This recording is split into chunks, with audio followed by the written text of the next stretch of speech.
ओम शांति। आज बाबा हम बच्चों को विशेष देख भी रहे हैं और विशेष बना भी रहे हैं। और विशेष बनने का सहज साधन कि गुणों को खुद में धारण करके उन गुणों का दान करना, यानी महादानी बनना। तो ये अव्यक्त इशारे 2 दिसंबर 1993 के हैं, जिसमें बाप दादा हमें वरदान याद दिलाते कि हम सभी बच्चों को बाप दादा से वरदान मिल चुका है विशेषता का कि हम अखुट ज्ञानी और अटल स्वराज्य अधिकारी हैं। लेकिन क्या चाहिए? स्मृति चाहिए कि किसी को कोई वरदान प्राप्त होता है तो उसे वो याद रहना चाहिए ताकि वो यूज़ कर सके। तो ऐसे ही जैसे पिछली अव्यक्त मुरलियों में बाबा ने हमें ज्ञानी का अर्थ बताया, स्वराज्य अधिकारी का अर्थ बताया, तो आज बाबा हमें निर्विघ्न कैसे बने और हम महादानी अटल कैसे बने और हर वक्त रहे, अखंड रहे कि खंडित नहीं हो, वो दान कभी बंद नहीं हो, उसकी युक्तियां बता रहे हैं। तभी हम विजय माला के विजयी मणके बनेंगे। तो कैसे करना है इस होमवर्क को? बाबा ने कहा वरदान को जीवन में सदा धारण करने में कहीं ना कहीं नंबरवार है कि वरदान तो प्राप्त हुआ, अब धारण कैसे करेंगे? तो उसके सॉल्यूशन क्या है? अखंड सेवादारी यानी अखंड महादानी, कि चाहे मनसा के द्वारा, चाहे वाणी के द्वारा, चाहे कर्म के द्वारा, कि मनसा के द्वारा शक्तियों का दान। जैसे हम ये कहें, हम देखते हैं कोई मनुष्य, कोई आत्माएं कमज़ोर है, परिवर्तन नहीं कर सकती, चेंज नहीं कर सकती, तो हमें क्या करना है? शक्ति का दान कि आप कर सकते हो, बोल के द्वारा भी, मन के द्वारा भी। मन में ये नहीं हो कि इससे तो नहीं होगा, ये कहाँ कर पाएंगे, तो वहाँ शक्तियों का दान चाहिए। फिर बाबा ने कहा वाणी का दान कि ज्ञान का दान, और कर्म के द्वारा प्रत्यक्ष करके दिखाना है, जो कहा जाता है लीडर। जैसे घर में सोचते हैं कि बड़ा करके दिखाएगा, छोटा बच्चा वैसा करता है, तो ऐसे ही हमें कौन बनना है? वो बड़ा बनना है जो करके दिखाए। जो बाबा ने कहा सहज करके दिखाना है कि कोई भी चीज़ है, दूसरे के लिए वो चीज़ मुश्किल है, लेकिन सहज गुण धारण कर सके दूसरी आत्मा भी, ऐसा सैंपल बनना है। तभी क्या होगा? फरिश्ता सो देवता, ये हमारा लक्ष्य प्रत्यक्ष दिखाई देगा। तो पहला होमवर्क है अखंड सेवा चलती रहे, किसी ना किसी रूप से हमें देना है, ये लक्ष्य रहे। अब इसके लिए क्या करना, क्या है सॉल्यूशन, क्या है? सबसे पहला तो सहज ही निरंतर हो सकता है। कोई काम जब तक हमारे लिए मुश्किल है तो हम निरंतर नहीं कर सकते। तो चेकिंग भी करनी है, क्या हमने दान करने को, चाहे ज्ञान का दान है, चाहे गुणों या शक्तियों का दान है, उसे अभी तक मुश्किल रखा हुआ है या सहज है? सहज है तो हम हर कर्म करते हुए कर सकते हैं। तो हमें छोटी छोटी सहज युक्तियाँ अपनाते रहना है। कोई भी कर्म कर रहे हैं, बस मन से हमने किसी को आत्मा देखा तो वो भी दान है। ऐसे ही हमने बस किसी के लिए ये सोचा कि ये भी देवकुल की आत्मा है तो वो भी दान है। तो इस प्रकार से छोटी छोटी युक्तियाँ करके हमें हर चीज़ को सहज करना है। जब हमारे लिए सहज होगा, निरंतर होगा, तो दूसरा भी उसे सहज एडॉप्ट कर पाएगा। दूसरा सॉल्यूशन क्या है? हम कौन हैं ये याद रखना है कि हम तो दाता के बच्चे हैं और सर्व अखुट खजाने हमारे पास हैं। हम श्रेष्ठ आत्माएं हैं, संपन्न हैं।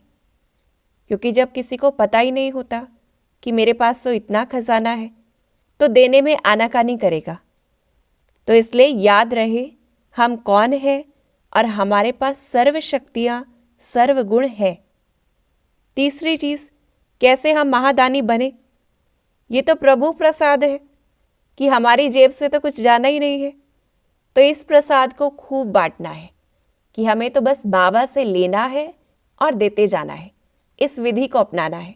कुछ भी हो हम बाबा से ले और फिर दूसरे को दे। चौथी चीज़ बाबा ने कहा फॉलो करना है ब्रह्मा बाबा को, तो नंबर 1 बनेंगे। कि बाबा ने क्या सोचा, जो ओटे सो अर्जुन, कि जो करे वो अर्जुन है, वो आगे रहेगा। तो खुद निमित्त बने कि मुझे करना है, दूसरों को सिखाना है। उन्होंने ये नहीं सोचा दूसरा करके दिखाए तो मैं करूं, क्योंकि उन्होंने क्या समझा, वो बड़े हैं। तो इसलिए खुद को पक्का करना है और फॉलो करना है ब्रह्मा बाबा को। तो क्या होगा, सिंपल करने के लिए हम सैंपल बन पाएंगे।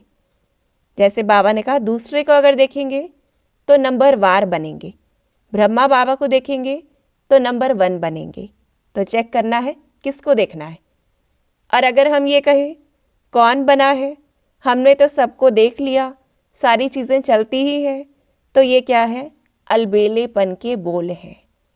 तो हमें नंबर 1 बनना है तो ब्रह्मा बाबा को देखना है। और क्या चाहिए, जब हमारा लक्ष्य दातापन का है तो हम क्या नहीं कर सकते, व्यर्थ देखने, सुनने या करने की फुर्सत नहीं। तो देखना है, व्यर्थ में या ये कहें लीकेज में टाइम वेस्ट नहीं करना है, हमें तो देना है। और क्या चाहिए, अपने गुणों को इमर्ज करना है कि हम कैसे इतने श्रेष्ठ लक्ष्मी नारायण जैसे थे। तो बार बार वो स्मृति जितनी रहेगी उतने हमारे अंदर वो गुण इमर्ज होते जाएंगे। और अगर देने में खंडित होते हैं तो यानी संपूर्ण नहीं है, कि हमारे पास भरपूर नहीं है। कर्म के द्वारा गुणदाता बनना है, क्योंकि बाबा ने कहा है कि ब्राह्मण आत्माएं भी क्या चाहती हैं, ज्ञान तो सभी के पास है, ब्राह्मण बच्चों के पास, लेकिन उनको भी क्या चाहिए, मनसा के द्वारा शक्तियों का दान और गुणों के द्वारा दान। तो जितना हम गुणदाता बनेंगे और क्या फ़ायदा होगा, हमारे अंदर की कमज़ोरी और जो सर्व की कमज़ोरियां हैं वो सहज समाप्त होती जाएंगी। क्योंकि बाबा ने रिजल्ट क्या देखा कि वाणी के द्वारा तो सहज कर पाते हैं, लेकिन मनसा वाला और कर्म के द्वारा देने में उसमें परसेंटेज कम है। और यही सभी को चाहिए, क्योंकि सभी प्रैक्टिकल देखना चाहते हैं। इस समय सुनने की भी शक्ति किसी में नहीं है, तो प्रैक्टिकल करके कौन दिखाएगा, जो ओटे सो अर्जुन। तो अपने आप को देखना है, हमें करना है। तो हर वक्त याद रहे, मुझे करके दिखाना है, मुझे सिखाना है। फिर बाबा ने हमें स्नेह की विधि बताई है कि बाबा से हमारा प्यार निरंतर कैसे बढ़े। सबसे पहले तो जितना हम और जब भी बाबा को हम दिल से याद करते हैं, तो बाप के समीप होने का, उसके साथ होने का अनुभव करते हैं। तो चेकिंग भी करनी है कि क्या हमें समीपता महसूस हो रही है। और फिर कोई भी कर्म करते, बाबा ने तो कहा है कि दिलाराम हजूर हाजिर हो जाएगा। सदा कंबाइंड होकर रहना है हमें, कि कुछ भी करते हैं, खाना पकाते हैं, खाना खा रहे हैं, कोई कर्म कर रहे हैं, कार्य क्षेत्र पर है, याद क्या रहे, करन करावन हार, कि बाबा मुझसे करवा रहा है, मैं करनहार हूँ और वो करावन हार। तो ऐसे कंबाइंड होके करन करावन हार होकर रहना है। और क्या करें जिससे बाबा का प्यार हम प्राप्त कर सकें। तो बाबा ने कहा है दुख की लहर से न्यारे रहना है, क्योंकि जितना न्यारा उतना प्यारा। तो अगर हमें बाबा का प्यार अनुभव करना है तो बाबा ने कहा है संगम पर लहरें तो आएंगी, कि हम कहें कोई विघ्न ही ना आना आए या कोई परिस्थिति ही ना आए, वो नहीं होगा, क्योंकि हम संगम युगी हैं। लेकिन साथ में क्या चल रहा है, कलयुग चल रहा है, तो वो परिस्थिति तो आएगी। तो जैसे बाबा ने कहा है खुद को क्या करना है, क्या सॉल्यूशन है कि हम न्यारे बने रहें और बाबा के प्यारे बन जाएं। तो सबसे पहला तो स्वयं को बचाना है, कि हम कहें हम रोड पर चल रहे हैं, कोई व्हीकल आता है तो हम ये तो नहीं कहेंगे व्हीकल क्यों नहीं हटता, हम हटेंगे। तो ऐसे ही स्वयं को बचाना है। जो बाबा ने उदाहरण दिया कि गर्मी का मौसम है तो गर्मी तो होगी, सर्दी का मौसम है सर्दी होगी, लेकिन बचाना किसको है? हमें। तो अपने आप को बचाना है। कुछ भी परिस्थिति होती है, कोई कुछ बोलता है, कोई कुछ गलत शब्द प्रयोग करता है, अपने अंदर लेकर जाना है या नहीं, ये हमारे ऊपर है। फिर दूसरी बाबा ने कहा, हमें तो क्या मिला है? श्रेष्ठ खजाना मिला है, सदा खुशी का खजाना। जो बाबा रोज़ मुरली में हमें अनेक पॉइंट्स देते हैं कि हम कौन हैं, क्या बन रहे हैं, कहाँ जाने वाले हैं। तो जितना हम ये खुशी के गीत गाएंगे कि जो पाना था सो पा लिया, अब और कुछ बाकी नहीं, तो इस खुशी के गीत को हर वक्त गाना है कि हमें और कुछ नहीं चाहिए, हमें सब कुछ मिल चुका है। तो जो भरपूर है वो कभी हिलेगा नहीं, चाहे कोई भी परिस्थिति आए। फिर तीसरी चीज़ बाबा ने कहा है, जितना हम खुशी को बांटेंगे तो उतनी ये बढ़ती जाएगी, और ये सबसे बड़े से बड़ा पुण्य है। तो ये बाबा शॉर्टकट्स बता रहे हैं हमें कि जितना हम खुश रहेंगे तो क्या होगा, दुख की लहर नहीं आएगी। जितना हम बांटेंगे तो क्या होगा, सर्व की दुआएं मिलेंगी, तो कहीं ना कहीं दुख की परिस्थितियां भी नहीं आएंगी। तो इसलिए अटेंशन देना है कि जितना न्यारे होते जाएंगे कि कुछ भी हो, परिस्थिति जो भी हो, लेकिन उसे दुख स्वीकार नहीं करना है। ये अटेंशन देना है कि कुछ भी हो हमारी खुशी ना जाए। फिर और क्या करना है? बाबा ने कहा निर्विघ्न कैसे बने। निर्विघ्न अर्थात क्या कि सिचुएशन तो आ रही है, लेकिन वो सिचुएशन हमें प्रॉब्लम महसूस नहीं हो, वो हमारे लिए प्रॉब्लम बने नहीं। तो जैसे बाबा ने कहा निर्विघ्न रहेंगे तो क्या होगा, उड़ते रहेंगे। इसके लिए सॉल्यूशन क्या है? सदा यह याद रहे कि हम विघ्न विनाशक आत्माएं हैं, कि विघ्नों का तो काम है आना, लेकिन हमारा काम क्या है, उसके ऊपर विजय प्राप्त करना। यानी अपना स्वमान याद रहे, हम कौन हैं। दूसरी चीज़ बाबा ने बताई कि हम कौन है, मास्टर सर्वशक्तिमान। इस नशे में रहना है कि जैसे वो पिता सर्व शक्तियों से भरपूर है, ऐसे हम उसके बच्चे मास्टर सर्वशक्तिमान हैं। तो क्या होगा, विजय सदा हमारे पास रहेगी, उसमें हम सफल रहेंगे।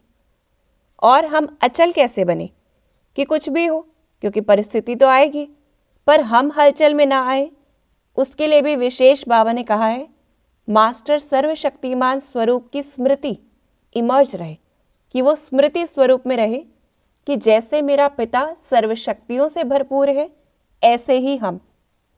और स्वयं को सदा सर्व खजानों से भरपूर संपन्न आत्मा अनुभव करना है कि हमारे पास सब कुछ है।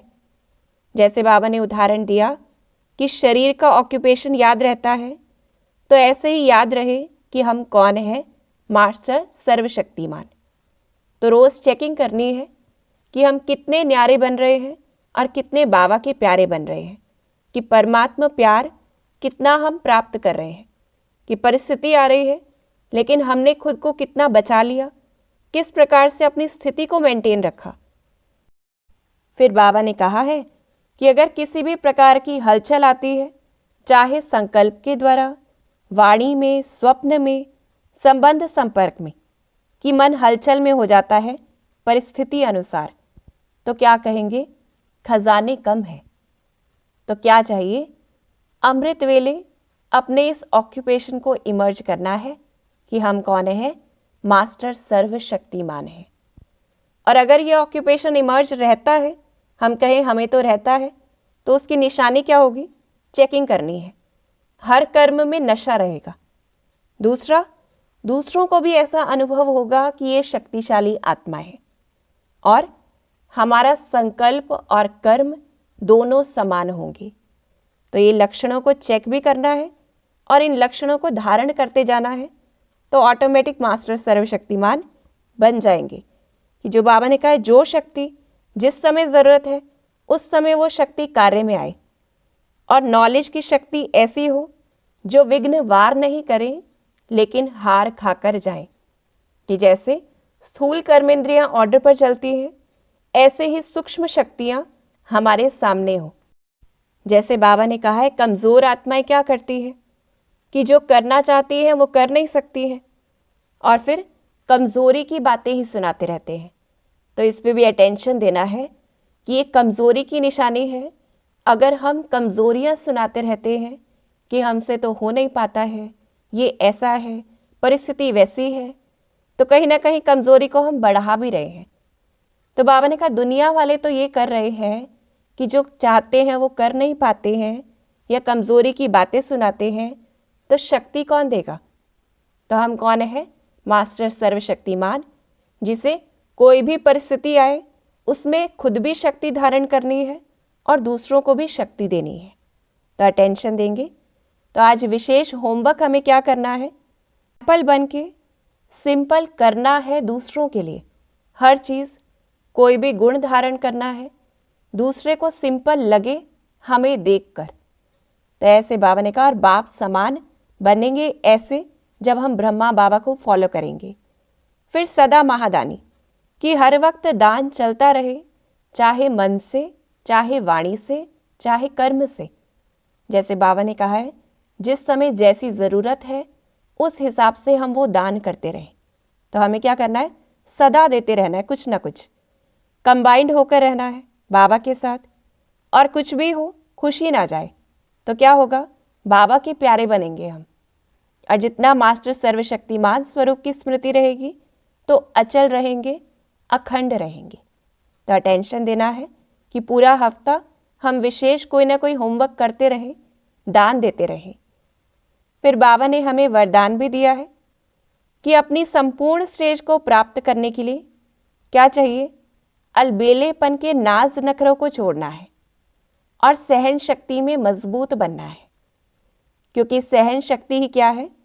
सर्व विघ्नों से बचने का कवच है।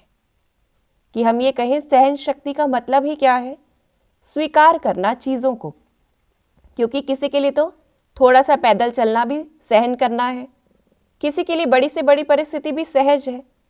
तो इसलिए बाबा पक्का करा रहे हैं कि सर्व विघ्नों से बचने का कवच है एक्सेप्टेंस। कि जब हम सिचुएशंस को, लोगों को सहज रूप से स्वीकार कर लेते हैं तो वहाँ क्या है? सहन भी इजी रूप से होता है, जहाँ सहन भी सहन लगता नहीं है। तो ऐसे सदा उमंग उत्साह रहेगा और हमारी संपूर्ण स्टेज समीप आती जाएगी। तो क्या करना है? अपने कंफर्ट जोन से निकलना है, यही सहन शक्ति को बढ़ाना है। फिर बाबा ने हमें स्वमान दिया है कि मैं आत्मा याद और सेवा की शक्ति से सर्व आत्माओं पर रहम करने वाली रहम दिल आत्मा हूँ। तो हमें सर्व पर रहम करना है, यानी सभी को, जो बाबा ने कहा, दान देते रहना है और सभी को स्वीकार करना है, परिस्थिति को भी तो लोगों को भी। तो हम कोई ना कोई होमवर्क करते रहें। ओम शांति।